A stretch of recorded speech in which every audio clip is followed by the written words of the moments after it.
Hey guys, what is going on, and welcome back to another episode of our Road to Glory career mode with St. Pauli. This is episode number 35, but wait, today's episode is not with St. Pauli, it's with China. Yes, the World Cup 2018 in Russia with China. You're going to see what we get up to in today's episode as we take on Belgium, Slovenia, and Egypt in our group. Now, of course, coming into this World Cup, I did say after I took over China, I wasn't sure whether we will qualify for it or not. I wasn't sure whether we'd miss out of it or not as we took over halfway. Well, it was actually after the Asian qualifiers had already been played. So I wasn't entirely sure whether we get to play this tournament or not. But just like with Canada back in my Watford and Milan career mode in FIFA 16, the game just automatically put us in the World Cup, which is fantastic. We didn't need to play a qualifier or anything like that. We just go straight into the World Cup. And to be honest, with three nations there in Belgium, Slovenia, and Egypt, I was thinking that despite not really knowing any of these Chinese players apart from the guy I made captain, Zhang Yuning,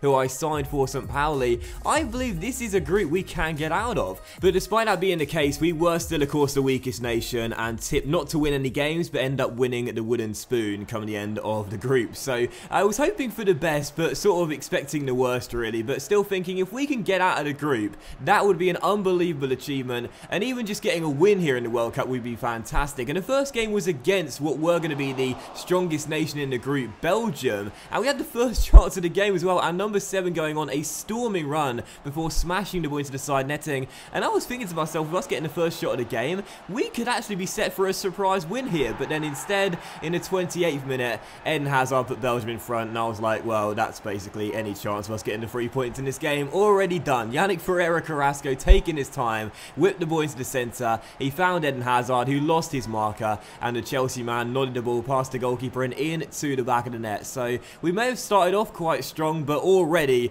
we were 1-0 down, and 1-0 could have soon become 2-0 on the stroke of half time as we were hit on a counter. Hazard found Romelu Lukaku, and Lukaku smashed it in. So the Chelsea midfielder finding the Everton forward, and Lukaku doubled Belgium's lead. So actually now Bayern Munich in the game. Lukaku Bitte doubled Belgium's lead just before the break. We were hit on a counter attack there, couldn't cope with that pace, and Belgium were already 2 goals to the good going into the break. And to be honest, it wasn't really a one-sided half in the first half. We'd played alright, but it was pretty clear there was a gap between the quality of the two teams. Belgium, simply put, were extremely strong when going forward. Every time they were on the offensive, they looked like scoring, and that's the best way of putting it. When we went forward, we were a little bit sort of hesitant to really do that much. When Belgium went forward, every single attack looked as though it was going to result in a goal, and just before the end of the games, they were still leading by 2. They would make it 3. Yannick Carrasco with a header assist, nodding the ball into the 6-yard area,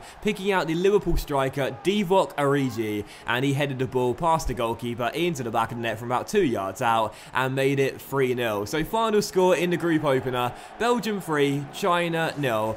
And we may have had that shot in the 20th minute, but that was pretty much the only positive I could draw from the game. We got torn apart pretty much straight after that, and Belgium collects a pretty comfortable 3 points in the group opener as we were brushed aside. So 3-0 the final score, and it was kind of frustrating because when we had that first shot of the game, which hit the side net, and I was like, oh my goodness gracious me, do you know what?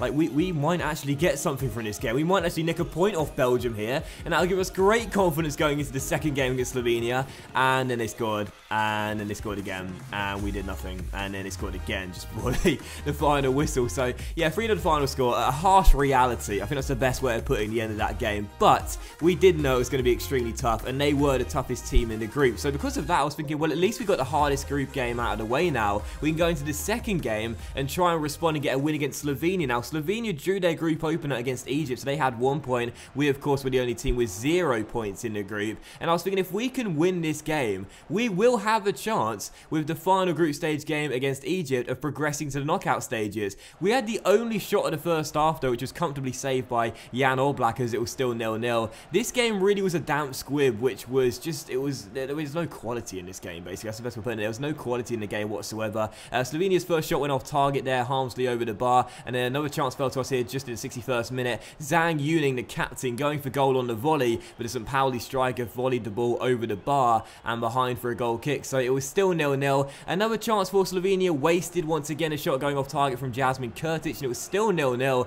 And in the 83rd minute, Slovenia could have won the game. Ilicic played forward here, but smashed the ball off the post and behind for a goal kick. And it was a game where both teams knew they had to win to have any chance of going through, and it ended up as a 0-0. So that sort of summed the game up, and it sort of summed up both nations' chances of progressing to the knockout stages. A draw was basically a defeat for both nations due to Belgium and Egypt starting off as the strongest two countries in the group.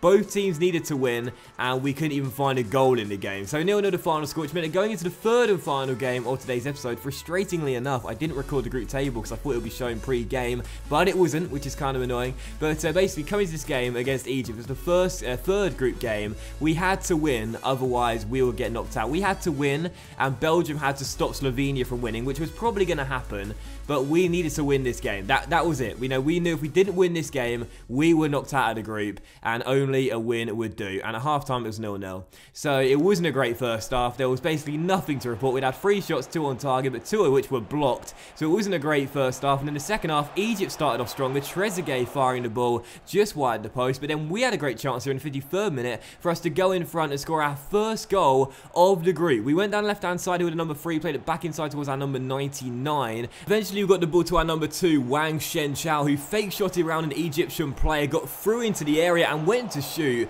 but the goalkeeper made a very smart save, low down to his right-hand side and turned it behind for a corner as we were still tied at 0-0, knowing we needed to find that winning goal. But we were pressing, we were attacking, we were beginning to look strong, which we hadn't really been doing at all in the first 2 group games. Another fine save by the goalkeeper there with 11 minutes to go prevented us from finding that opening goal and getting ourselves in front. As we pushed so many bodies forward, eventually Egypt went on the break. El Neni played a lovely through ball. We couldn't cope with the pace. Eventually Karaba was inside the area, smashed it in, and the goalkeeper probably should have done a little bit better. And you can see the reaction of the players on the touchline there. They knew, the subs bench, they knew we were going home with 0 points and 0 goals. And to make it worse, the Egyptian players just rubbed it in my face, knowing I'm St. Pauli manager, by doing a trademark rowing boat celebration that we do with St. Pauli. I mean, that really was rubbing salt into the wounds. China 0, Egypt 1. They were going through, we were going out. And I have to say, this piece of goalkeeping here, I mean, this was